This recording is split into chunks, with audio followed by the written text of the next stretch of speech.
Welcome to the Resistbot Podcast, hosted by me, Melanie Dione.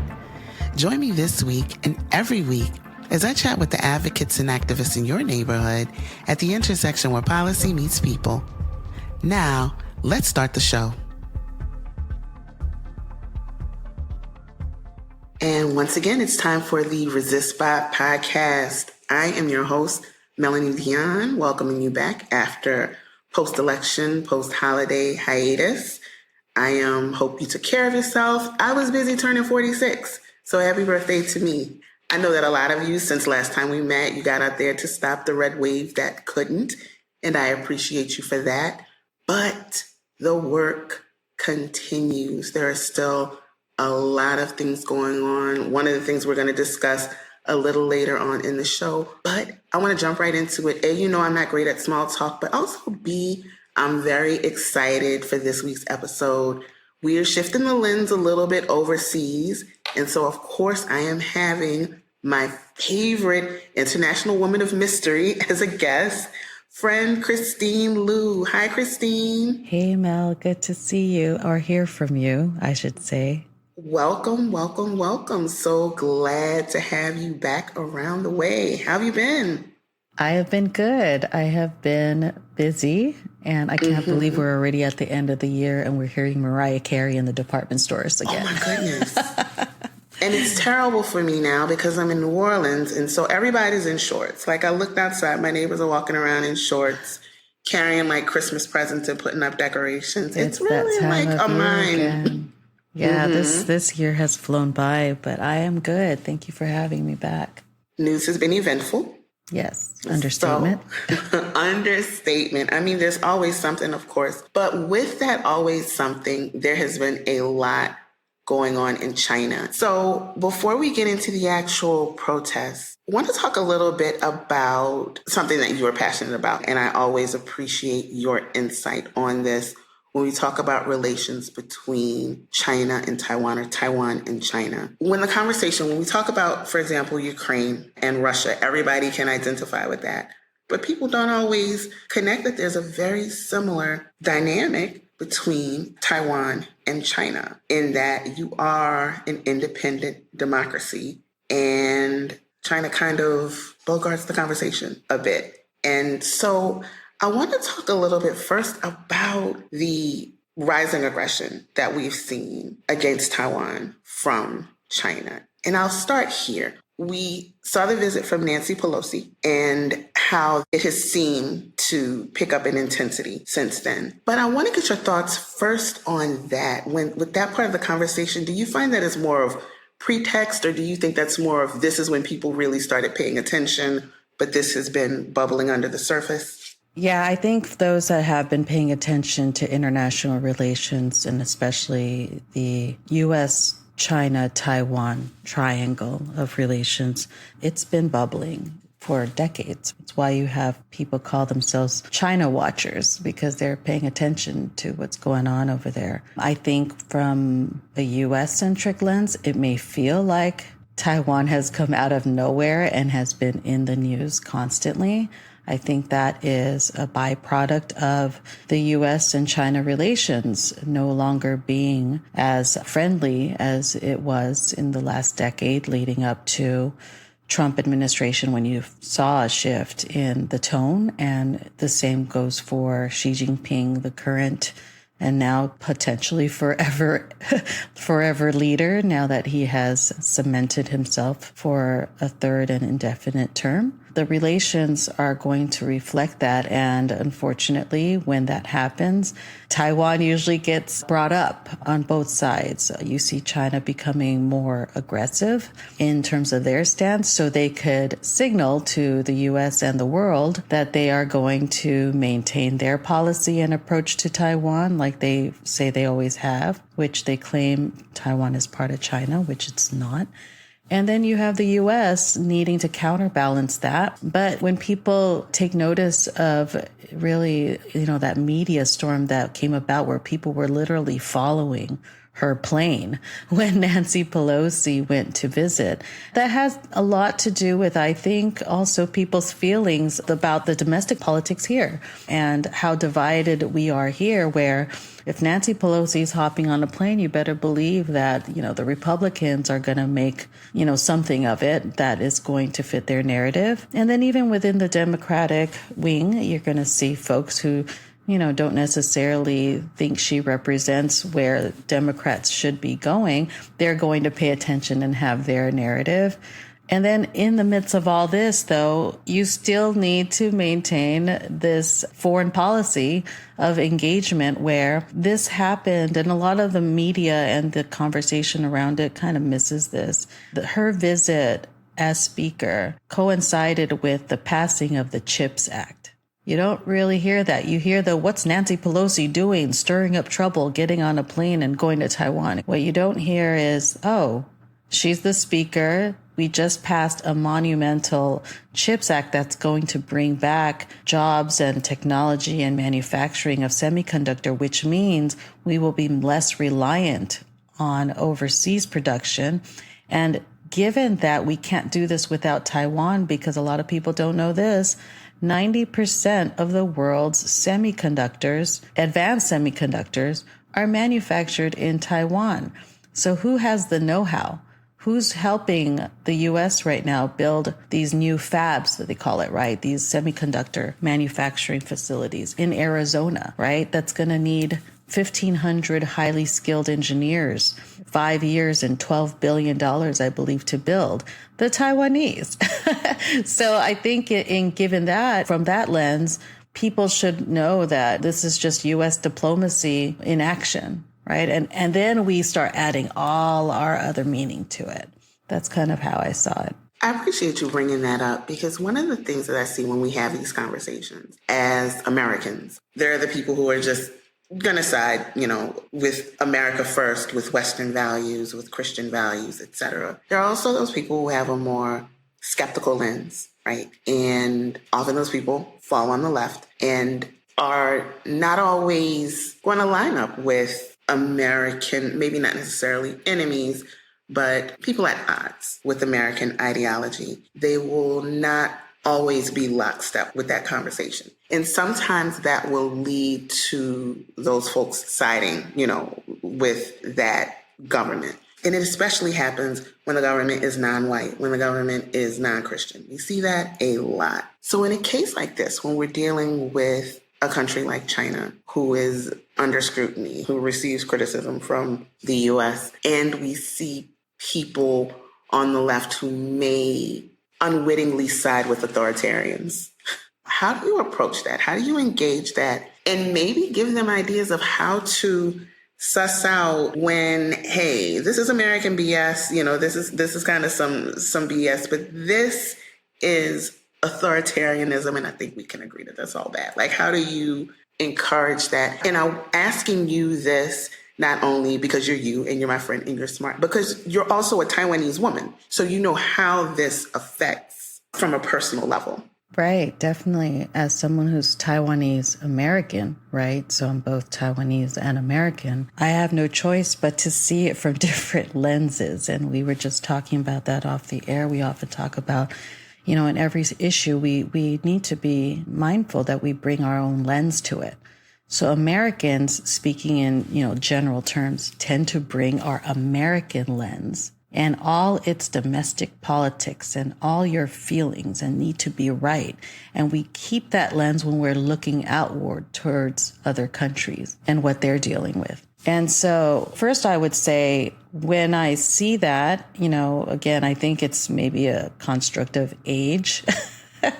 I'm no longer that 20-something-year-old that just, has to be right all the time. You kind of take a pause and you realize where it's coming from, where this misunderstanding or this need to have and stick with a narrative to the point where you have an inability to listen and see a bigger picture. You first acknowledge that. Okay, let's acknowledge that. That's what we're dealing with here. But then it's usually what I say to those situations. It's a reminder that we are so damn lucky. We live in a democracy that we even have the freedom to do that. I actually don't mind when people challenge whatever it is they want to challenge with the U.S. government. I totally get it. Oftentimes I'm on their side. If you talk about the domestic issues, we can all relate to where people are coming from. It's when people don't realize that it is possible. This is what I say. It's possible to be critical of your own government and hold them accountable, while at the same time not propping up authoritarian countries who oppress their citizens in order to do that. You can be critical of your own government and also want people who live under authoritarian governments to have the same freedoms that you do. And in the case of Taiwan, we have that now, and we don't want to give that up. We don't want to go, quote unquote, back or reunify, quote unquote. I say that in quotes because it's all propaganda to unify or reunify, they always say, with China, because many Taiwanese don't even see ourselves as part of China. But, again, and you made a great point, oftentimes Americans, U.S. government is really, and their policy, their foreign policy is really good at this. You don't actually see the people and the will of the people. Everyone's playing chess for their own win, right? So what happens when you have two superpowers, the U.S. and China, now on terms that are more competitive, they call it, rather than friendly? Taiwan is the pawn, right? And what happens is it causes people to not even see what Taiwanese people want for themselves. So that's kind of where I find it important, and many other Taiwanese Americans who have a voice, who can speak in the language of people who may understand better. It's important for us to have our own voice, to remind people, no, actually, this is why we don't consider ourselves part of China. This is the history of our people. This is the history of our people that actually I didn't even grow up learning in the U.S., our education system, because we had a certain narrative, and it's much more complicated than people think. It would take way more time. So I advise you, go look up a Wikipedia page, and let's start there, right? And so that would be my approach to it. Thank you for that. We have that inclination as Americans to play world police, even when we don't intend, and even when we think we're not on the side of wrong, or when we think we're on the side of right. There's still that inclination to speak almost over people who know what's going on. So with you as a Taiwanese American, with that knowledge that you have, how does that inform discourse when you are being, the word I think you used earlier was Taiwan-splained? How do you, deal with that yourself? And what do you encourage people who may unwittingly do that? What do you encourage them to, how they should redirect maybe the conversation a bit, or their line of thinking, in addition to, the things you've mentioned before? Well, I think for us as Taiwanese people, we're just so used to it. And so you almost are surprised when people actually want to take the time to listen, because oftentimes it's an afterthought, or it's something they haven't given thought to. So all of a sudden it's new, it's in the news, and they're just going to go with the news sources or the headlines or the narrative that they maybe trust or they're used to hearing, and then adopt that as their own. So I just would say listen. And it sounds so much easier said than done, but people need to listen to the voices of Taiwanese people in the same way people need to listen to the voices of Uyghur people in China and the people of Hong Kong who no longer recognize Hong Kong they grew up in, because it's much different now. And even let's dovetail to the recent protest of young Chinese who are living in China and living and working outside of China, who are finding their voice because they've been silenced or self-censored for many years, and we haven't heard this side that's coming out in the last week. And it's also surprising people. I think people should listen more. I absolutely agree, because I can't remember anything kind of on this scale, and it does not mean that my brain is not skipping something out, but we've talked about this before. My introduction to protest in action, where, not not learning about it in history books or hearing about it, but actually seeing the progression of it was Tiananmen Square when I was 11, 12 years old. So that was where I was aware enough to know what was going on, comprehend what was going on, and see the seriousness of it. So in watching this repeat, or not necessarily repeat, but watching this and knowing how this can escalate. Can you talk a little bit? Because you have an awareness of how this goes. And we've talked about it a little bit, but can you talk about what it is like, even when Chinese students are in America? Can you talk about what that's like, what protesting for them is like even here? We won't even get into China yet, but here. Yeah, well, you'll see this in the news, right? In the last week, Chinese students in campuses across the U.S. and also in front of their own consulates, their own Chinese consulates are protesting what has gone on in the past week. And prior to that, the reason why we didn't hear a lot is because, quite frankly, the risks of doing so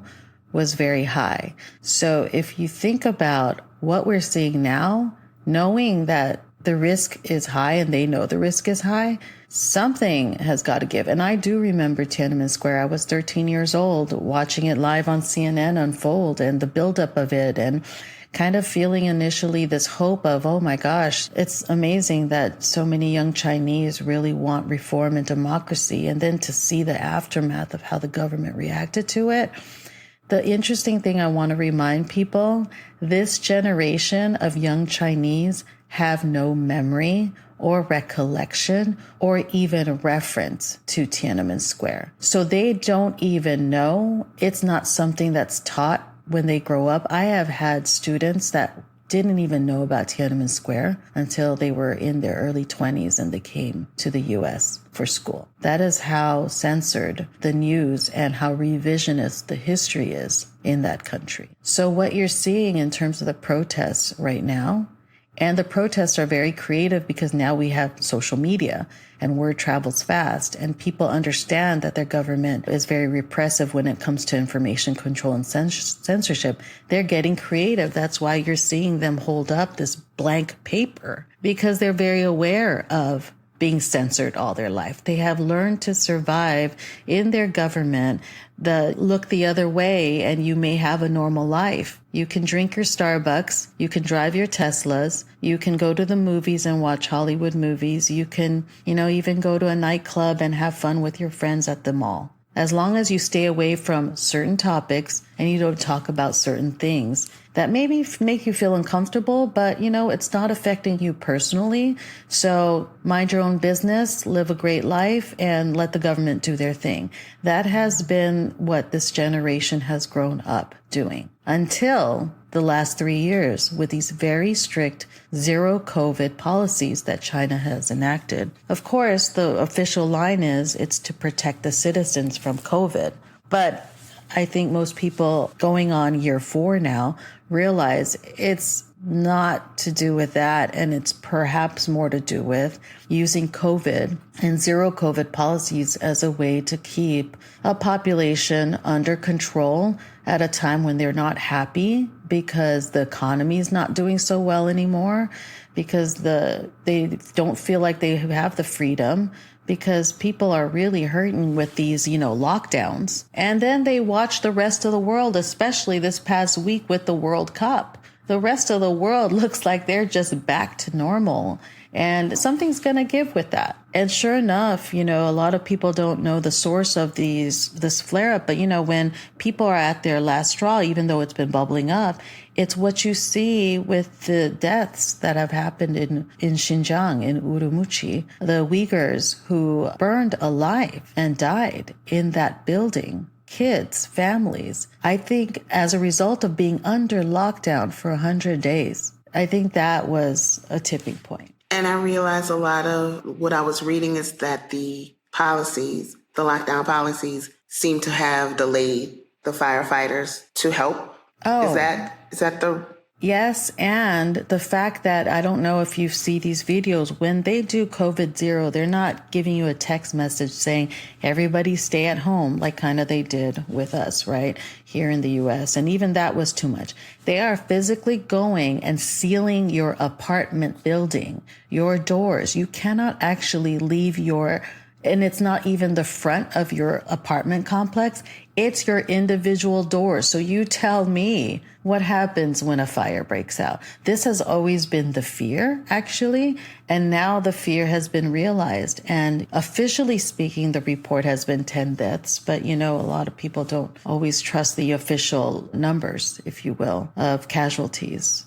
I think that's a byproduct of just the time we live in now, when there has been authoritarianism crossed with corruption. What's real? What do you believe? Who do you listen to? So I can't imagine that type of distrust helped sentiment at all. So that's where we are. I think it's something here in the U.S. where we didn't have policies anywhere near as strict as that. We are not okay. There is just this overwhelming sense. I mean, there is the depression, the loss, the grief that is still being combined with trying to move forward and act like life is normal.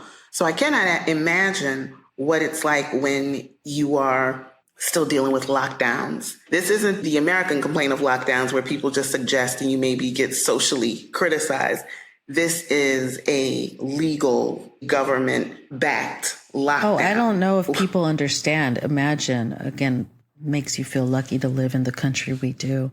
Imagine a lockdown where your phone has a health code that your movement and your ability to navigate in your society is dependent on if you have a health code that is either red, yellow, or green.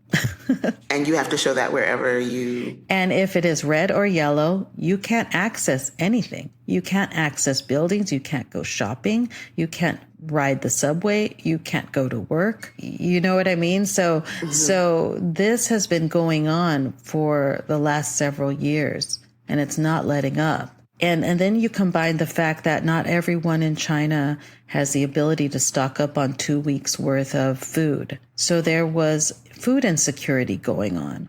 And a lot of people who were able to get the food, guess what? Are we surprised? We're privileged people with money who lived in really fancy apartments and had the means to self-organize and get on these apps and order food online and have it delivered.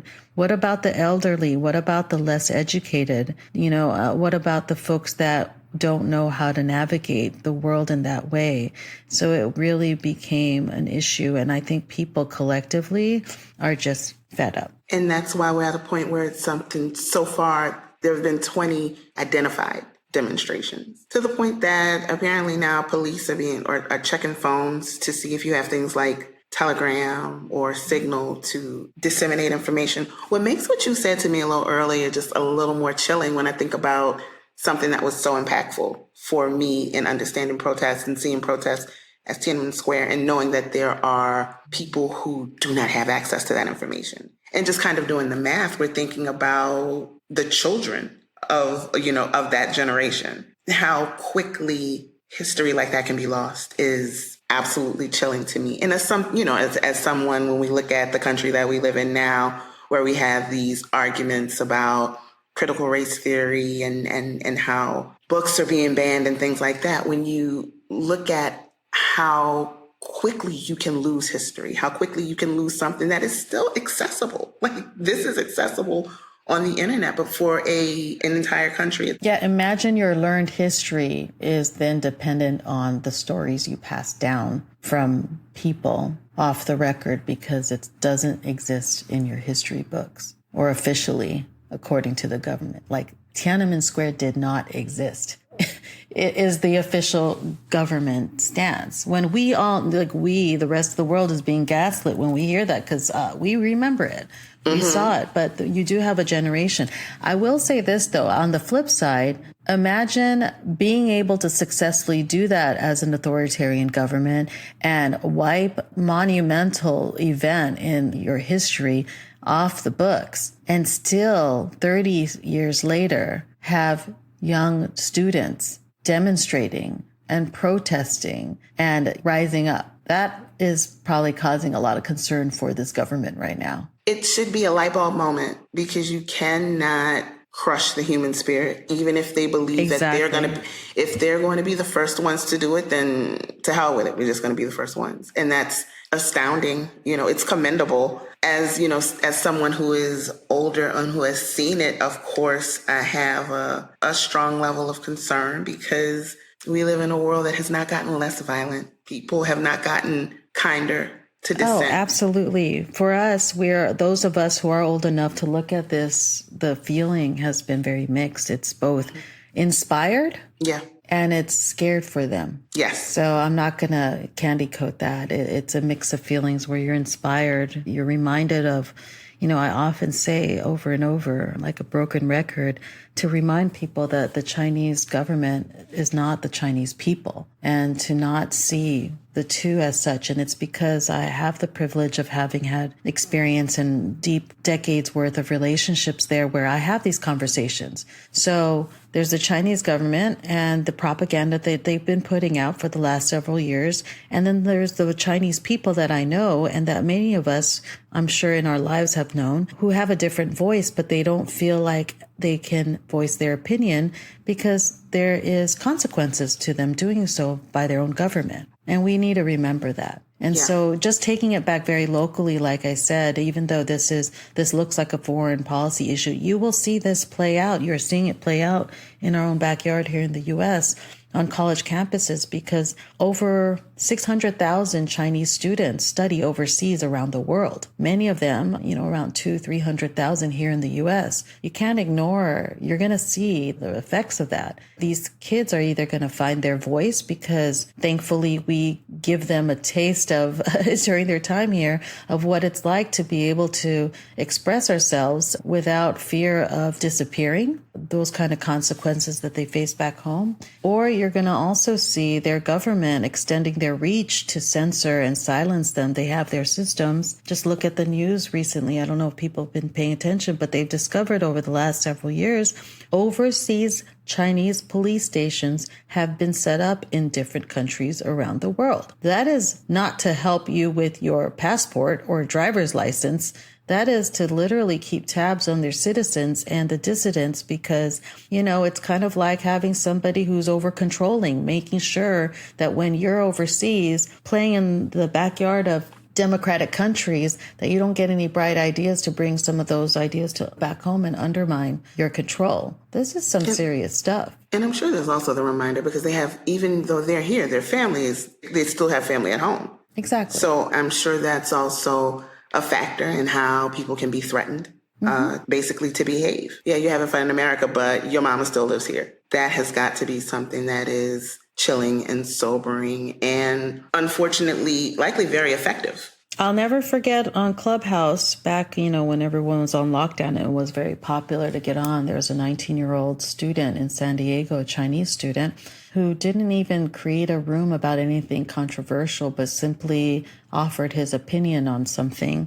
And soon enough, his social media was doxxed. His parents got a call from the police in China, even though this kid was in San Diego in a clubhouse room doing what 19-year-olds do when they're in the U.S. on social media. But I just want to make people aware of that because that is also why we haven't heard too much coming from this generation that was told to go global. And they did.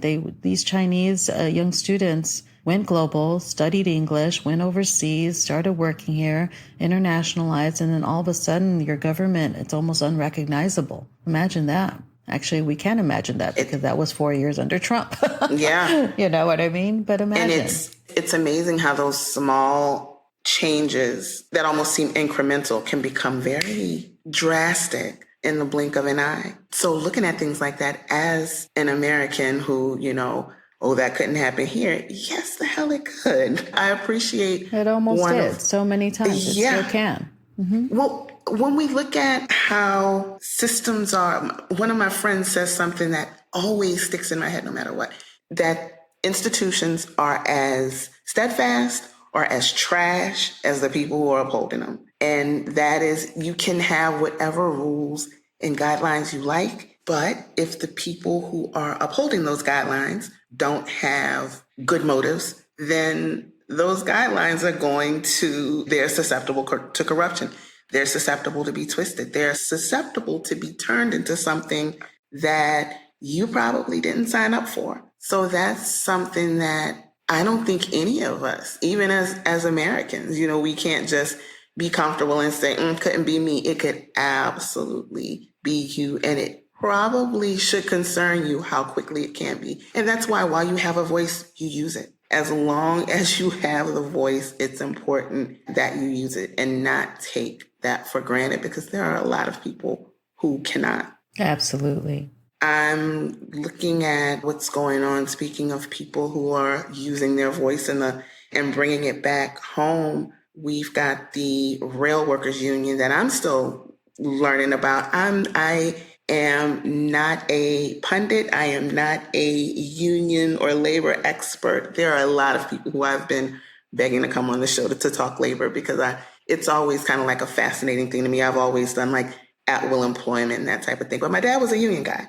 And so that's always been almost like a different life to me. And so we're looking at the rail workers union and the dispute between something as serious as sick time that they realized was a bigger deal than they thought it was during COVID, and how negotiations have stalled. And today, Joe Biden had a meeting with the majority and minority leaders in Congress and are pushing for legislation to avert the strike. And what that looks like, how, of course, Joe Biden, labor president or pro-labor president, how that has put him at odds with that. So one of the things that I am doing is learning what the hell I'm talking about, because I'm still learning about how unions function, because just to give a kind of brief breakdown, there are 12 unions who voted, 8 of the unions agreed, 4, and I think there are 3 or 4 rather large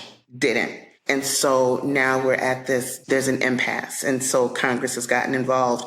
Everyone is saying that they don't want to force people to work. They don't want to stand in the way of laborers, but also talking about the implications of the supply chain, what it can do to the economy. And for me, it's placed me at a big crossroads. I understand the purpose, but I also know that something like sick time is not something that workers should have to fight over. And so one of the things that we do have right now is a petition by our friend Jess Craven. It is Rail Workers Deserve Fair Pay and Time Off.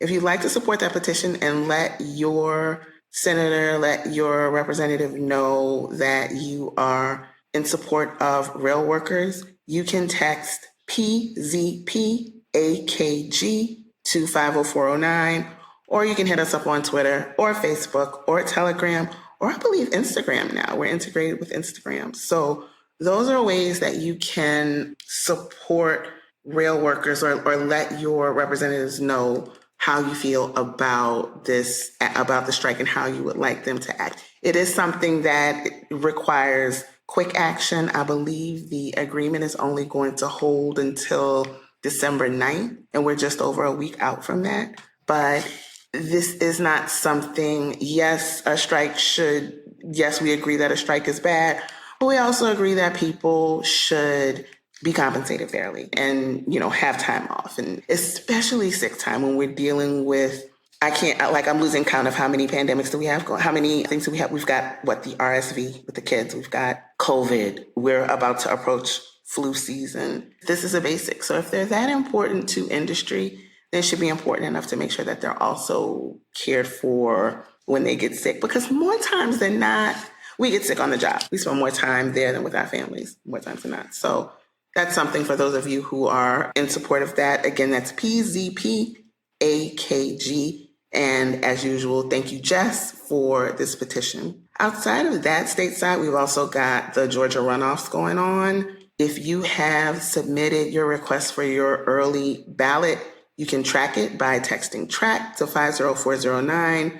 Resistbot will help you make sure that it's gotten where it needs to go. And if your ballot needs to be cured, it'll take care of that for you too. I want to thank all of you for joining me. Christine, thank you. It feels like old times. Thank you for having me. It's great being on again. I am so glad to talk to you. And I love talking to you about international stuff, because you always are able to put that in sort of a container that I can digest with my scatterbrain. And so if you can do it for me, I know a lot of other people are really benefiting from that. So I really appreciate that. And I really appreciate the lens that you put on it, not only as somebody who has an awareness, but as somebody with a personal stake and knowledge of what is actually going on and how that affects you as a Taiwanese American, how that affects you as a person who still has family in both places, and the parallels between there and here and how fragile democracy can be. So thank you so much for joining. I want to thank all of you for joining us as well. We are going to be back next Thursday. I also want you to remind you that I am on Instagram Monday, Wednesday, and Friday with Mel's Midday Mug. Stop by midday, have a cup of coffee, and we will catch up on current events and the most popular petitions. If you would like to, if you like us, if you like me, if you like what we are doing, text donate to 50409 and support Resistbot, because we are able to work because you help us. So I want to thank you again for joining, and I will see you next time.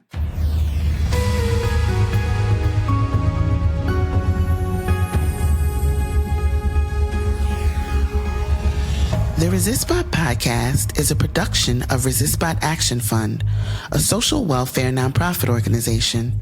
Resistbot is funded by monthly donors like you. Support Resistbot by texting DONATE to 50409. You can learn more and see a complete guide to using the service, a real-time list of trending petitions, learn how to organize your own pressure campaigns, or launch your own voter pledge drives at www.resist.bot.